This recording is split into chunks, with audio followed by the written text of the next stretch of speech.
Assalamualaikum warahmatullahi wabarakatuh, Pak Ustadz. Waalaikumsalam warahmatullahi Nama saya Indah dari Jakarta. Pak Ustadz, suami saya baru saja meninggal 21 hari ini. Saya kenal almarhum dari zaman putih abu-abu, Ustadz. Sampai saya dipertemukan 26 tahun saya bersama, 16 tahun saya menikah, Ustadz. Saya memiliki 2 anak. Yang pertama perempuan berumur 14 tahun, yang kedua berumur 16 tahun. 6 tahun. Kami berdua sama-sama berjuang, Ustadz, dari nol sampai Allah memberikan rezeki. Di pernikahan kami di 15 tahun, kami memiliki istana rumah yang kami bangun bareng-bareng, Ustadz. Di tahun 2003, suami menyuruh saya untuk berhenti kerja, Ustadz. Walaupun berat itu rasanya, saya berhenti untuk beliau saat saya pindah rumah, Ustadz. Saya baru merasakan 1 tahun di rumah itu. Dan saya merasakan arti kebahagiaan sepenuhnya sebagai suami istri. Mengurus dia, mengurus anak-anak dari awal menikah. Beliau suami terbaik, Ustadz. Dia tidak pernah berubah dari pacaran sampai sekarang. Dia selalu memperhatikan saya, selalu memberi hal yang positif untuk saya. Saat awal puasa 2024,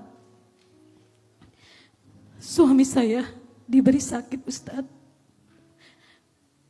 Begitu berat karena selama saya berdamping dengan dia, alhamdulillah sehat.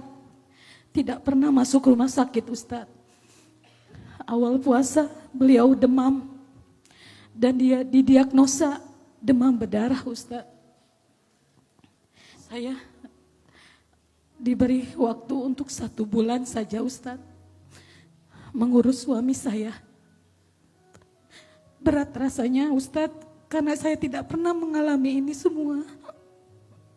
5 Mei kemarin, suami saya dipanggil Maha Kuasa, Ustadz. Saya ikhtiar ke sini. Gimana cara saya untuk bisa tenang, untuk bisa lebih ikhlas menghadapi semua ini, Ustadz. Karena saya masih berat, hati saya masih, tiap hari saya masih nangis terus, Ustadz. Saya sebelumnya baru menepati rumah itu 1 tahun ini. Saya ikhtiar ke sini untuk minta sama Ustadz, gimana cara saya agar saya bisa tenang menghadapi semua ini, agar saya kuat dan ikhlas.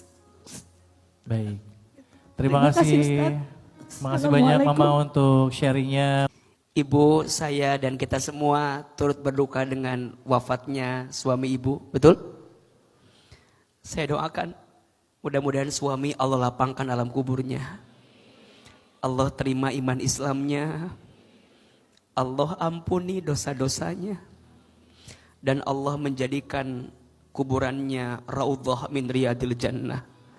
Taman di antara taman-taman surganya. Semua kita pasti akan ketemu dengan fase yang namanya wafat atau mati.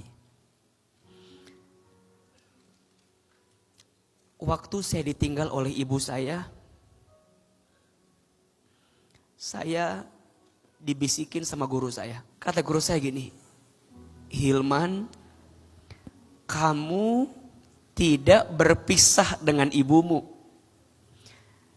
Ibumu hanya take off duluan. Maksudnya, ibumu jalan duluan. Kalau tujuannya sama adalah surga, pasti ketemu lagi. Ibumu berangkat lebih pagi, mungkin nanti Hilman akan nyusul sore atau malam. Bayangkan kematian itu seperti itu. Jadi kalau kita berpisah dengan orang yang kita cintai, bukan berpisah. Hakikatnya orang yang kita cintai itu terbangnya duluan, take off-nya duluan. Kalau tujuannya adalah surga, pasti ketemu lagi. Maka ibu jangan katakan suami ibu mati, jangan. Suami ibu hidup, tapi hidupnya di alam yang beda dengan kita. Setuju? Kata Quran, jangan katakan orang yang mati itu mati. Bal ahya, mereka itu hidup. Hanya mereka hidup di alam yang beda dengan kita. Tolong perhatikan ke depan. Manusia itu dalam hidup setidaknya akan mengalami 12 tahapan kehidupan. Ada berapa? 12. Yang pertama alam ruh. Yang kedua alam rahim. Yang ketiga alam dunia. Yang keempat alam kubur. Yang kelima alam kiamat. Yang keenam alam dibangkitkan, yaumul ba'ats. Yang ketujuh alam dikumpulkan, yaumul mahsyar. Yang kedelapan alam ditimbangkan, yaumul mizan. Yang kesembilan alam dihitungkan, yaumul hisab. Yang kesepuluh alam diberikan pertolongan, yaumus syafaat. Yang kesebelas alam diperjalankan di sebuah jembatan, yaumus sirat. Yang kedua-belas alam ditentukan setiap amalan, yaumul akhirah. Dua tempatnya, surga dan neraka. Maka ibu, suami ibu hari ini hidup, tapi beda alam dengan kita. Doa kita untuk orang yang telah wafat. Mereka dikirimin doa sama kita, senang apa tidak? Bahagia atau tidak? Maka bunda belajar terus mendoakan suami ibu.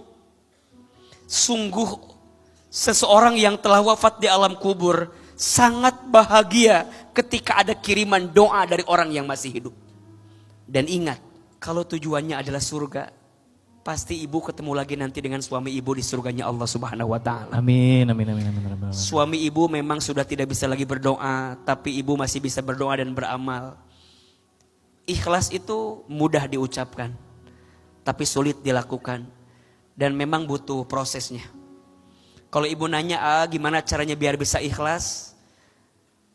Caranya adalah sibukkan dengan aktivitas. Ibu jangan rapuh, jangan sedih. Aktif taklim, sibukin dengan segala aktivitas.